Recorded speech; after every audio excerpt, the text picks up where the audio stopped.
Om Swastiastu, pemirsa Bali TV dimanapun Anda berada, kembali saya Nyoman Winata, redaktur pelaksana harian Bali Pos yang menjumpai Anda dalam Bali Pos Talk. Kali ini kita akan mewawancari Dr. Nimadi Susilawati. Beliau adalah dokter spesialis neurologi, konsultan neuroinfeksi dan neuroimunologi di Rumah Sakit Unut. Kita bicara tentang meningitis yang disebabkan, kemarin kita mendengar beberapa berita yang cukup menghebohkan, kejadian meningitis disebabkan oleh makan lawar plek.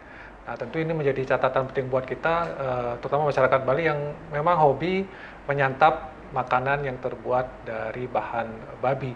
Nah, bagaimana keamanannya supaya kita jangan sampai terkena meningitis. Nah, tentu ini bagian dari dokter neurologi yang biasanya menangani soal meningitis karena ini berkaitan dengan infeksi pada selaput otak. Kita sapa dulu narasumber kita, Om Swastiastu, Dok. Om Swastiastu. Gimana kabarnya, Dokter? Becik. Sehat ya, Dok, ya? Sehat. Sehat, Dok.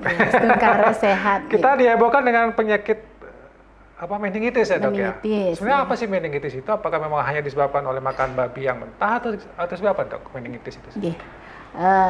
Bisa kita jelaskan sedikit agar tidak membuat kebingungan. Jadi kita kan di sini meningitis Streptococcus suis gitu kadang-kadang atau MSS disingkat ya. Ada kata meningitis yaitu infeksi yang disebabkan oleh kuman apapun itu, bisa virus, jamur, bakteri, parasit yang mengenai selaput pembungkus otak bahkan sampai ke jaringan otak. Itu yang kita sebut meningitis. Nah, Streptococcus suis ini adalah kumannya, patogennya yang berupa bakteri golongan Streptococcus yang mengenai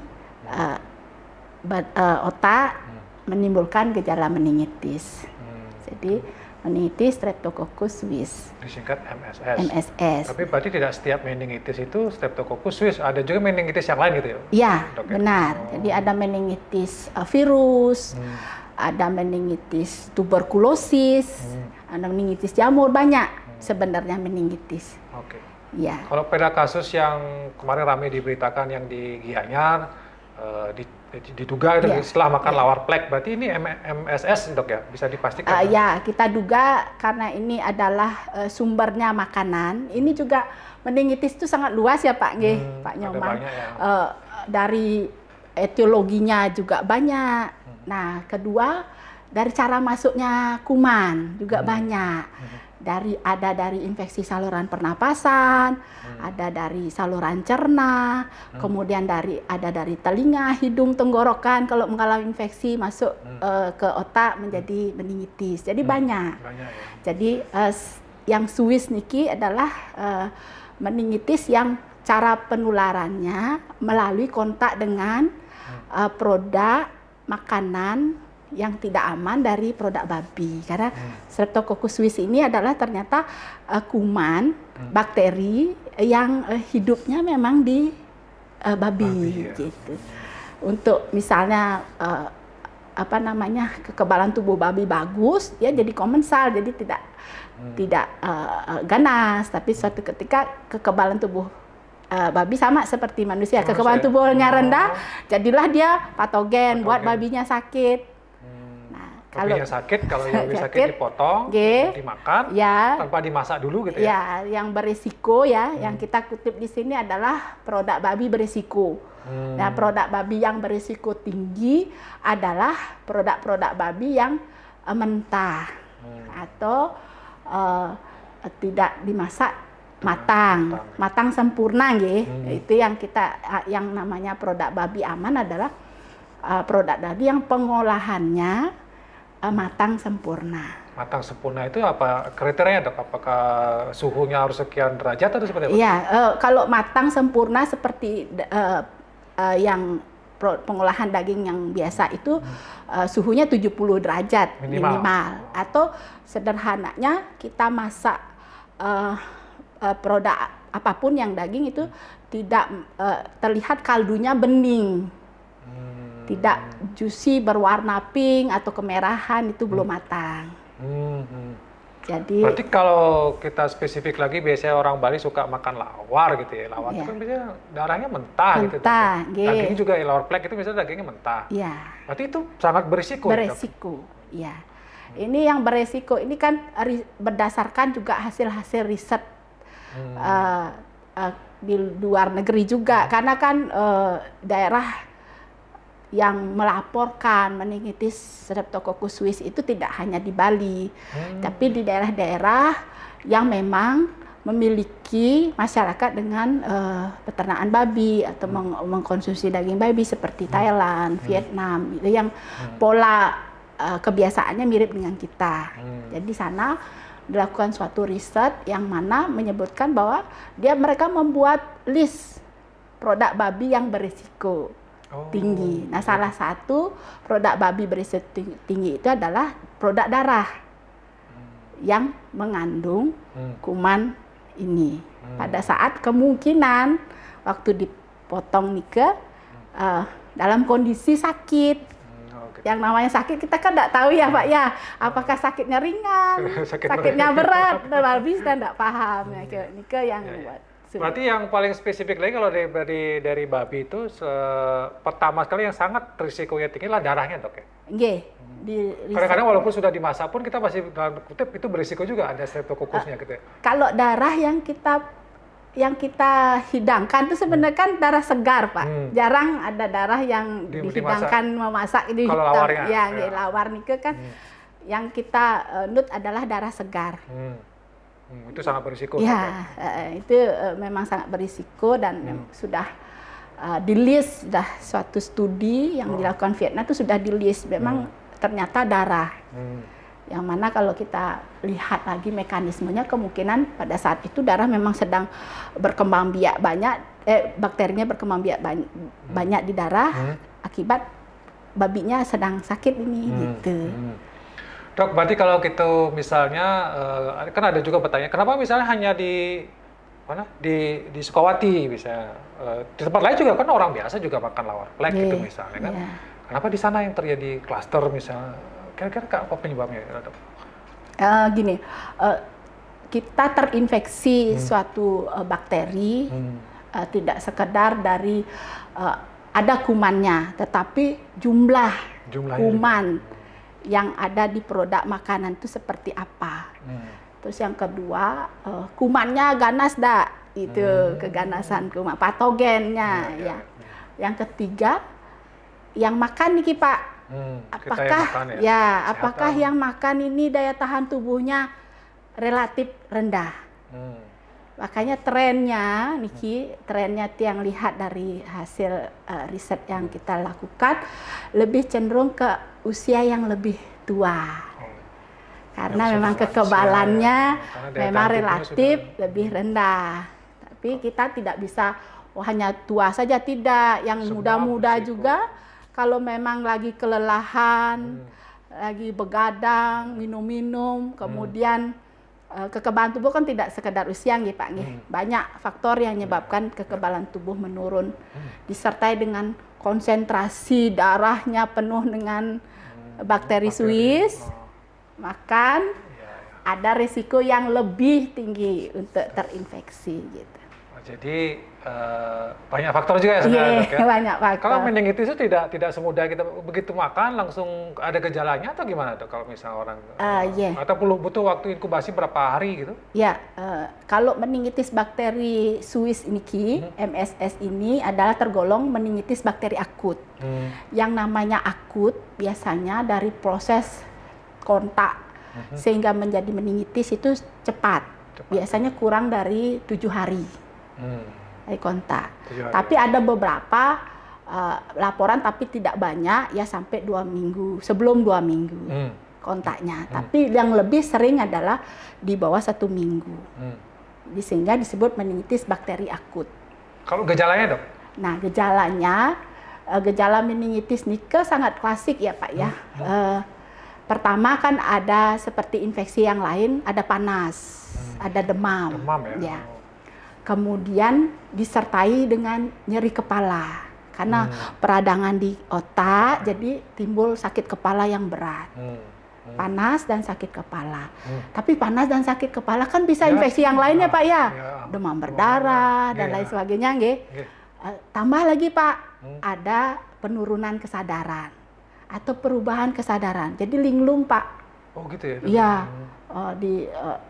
cenderung ngantuk, cenderung tidak mau komunikasi, kontaknya menurun, bisa jawab tapi sepatah-patah, sepatah Udah kata dicurigai tuh ya. berarti ya.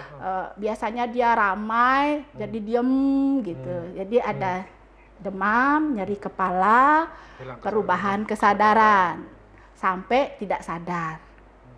Jadi range-nya perubahan kesadaran luas Pak, sampai tidak sadar. Kemudian pada pemeriksaan ada kaku kudo nanti. Apa namanya itu? Ada kaku kudo, lehernya kaku. Nanti kudu di dokter sini yang ya. menjelas, yang memeriksa. Makanya kalau gejala meningitis ini tidak bisa diobati di poliklinik Pak. Harus segera masuk rumah sakit atau langsung ke UGD. Di sana nanti akan diperiksa dan diberikan pengobatan yang tepat. Nah, kalau sampai kemudian ada yang meninggal gitu, udah sampai apa? Bongol gitu ya? Tuli ya, Dok, Ya, tuli. Memang itu yang meninggal parah gitu ya? Ya. Nah, kalau dia misalnya bongol, tuli, apakah itu akan menjadi tuli yang permanen atau gimana, Dok? Ya, ciri khas Swiss yang memang sampai sekarang problem kita bersama untuk kecacatannya adalah tuli. Tulinya adalah tipe tuli saraf, Pak. Kan banyak tipe tuli ya. Jadi ini tipe tuli saraf yang dominan sering mengenai dua telinga Pak. Jadi betapa bebannya penyakit niki nggih. Keduanya tiba-tiba orang dewasa yang masih bekerja tiba-tiba tuli, dua-dua lagi. Itu beban ekonomi tinggi untuk keluarganya. Nah, tuli ini variasi juga inikinya Pak. Derajat beratnya. Dari sedang, ringan, sedang sampai permanen. Jadi berisiko permanen juga. Ya. Kadang-kadang unik Pak. Tuli ini kadang-kadang sebagai gejala awal masuk rumah sakit. Kadang-kadang sudah diterapi baik dengan antibiotika yang tepat, tuli dia tengah-tengah saat terapi. Atau pada saat selesai pemberian antibiotik dia tuli. Gitu Jadi ya? variasinya tinggi juga nih ketuliannya. Jadi memang bebannya adalah tuli. Tapi ada bisa diobati Dok ya, artinya kalau mereka sudah tuli misalnya sekarang, apakah bisa dia sembuh jadi mendengar lagi atau sudah permanen nanti dia? Tergantung Pak kerusakan yang terjadi.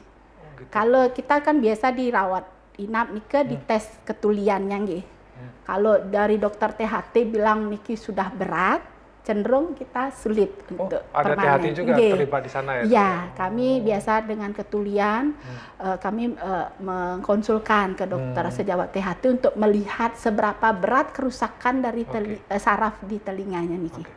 Pertanyaan yang paling penting juga Dok, apa ketika terinfeksi, misalnya segera ditangani mendapatkan antibiotik, dia bisa tercegah dari dampak yang berat ya Dok?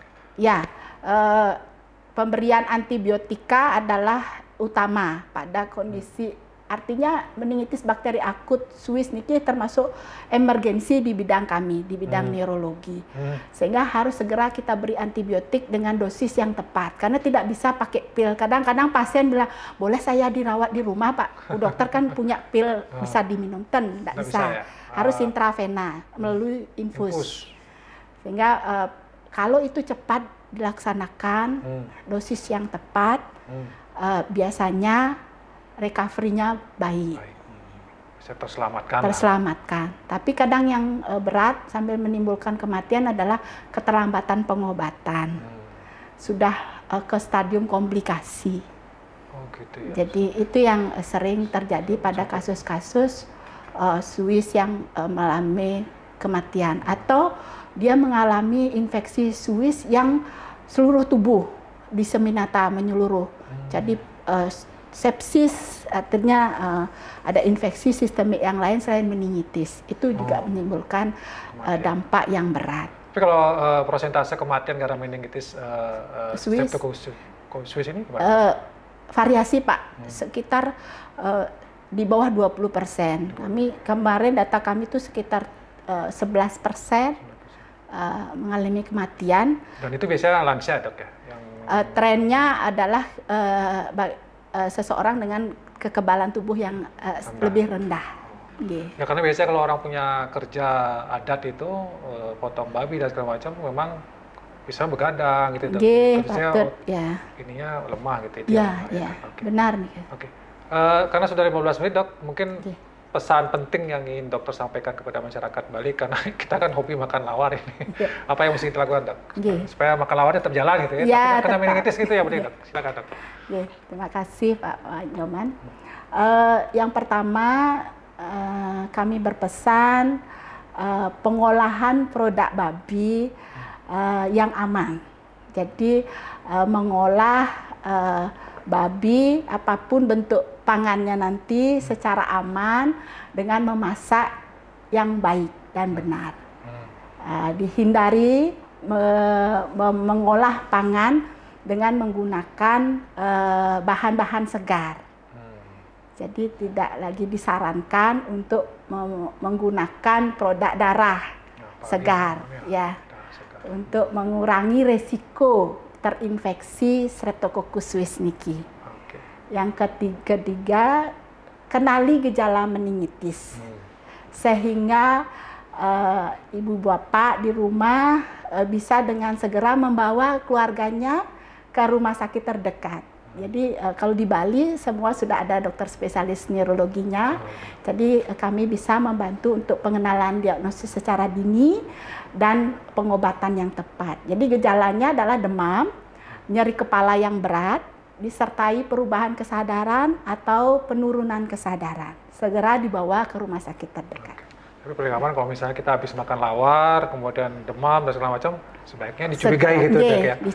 Dicurigai saya kemudian diobati sehingga bisa cepat penanganan. Karena dengan penanganan yang cepat, ini ternyata bisa sembuh juga. Iya, dok. benar nih Kalau Pak. kita kena biasanya Streptococcus bongol gitu kan ya sekarang. Ya, dibilang Streptococcus bongol. Karena penyebab bongol gitu. Oke, demikian tadi wawancara saya dengan Dr. Susi. Mudah-mudahan ini menjadi concern kita bersama ya, karena jangan sampai kemudian meningitis Streptococcus suis ini menyebar atau mengakibatkan hal yang fatal. Intinya masakan lawar itu adalah masakan yang betul-betul matang juga supaya kita bisa terhindar dan cepat penanganannya kalau misalnya ada gejala-gejala. Demikian Bali Post Talk ini saya ucapkan terima kasih. Saya tutup dengan promo Santi. Om Santi, Santi, Santi. Om. Terima kasih, sampai jumpa.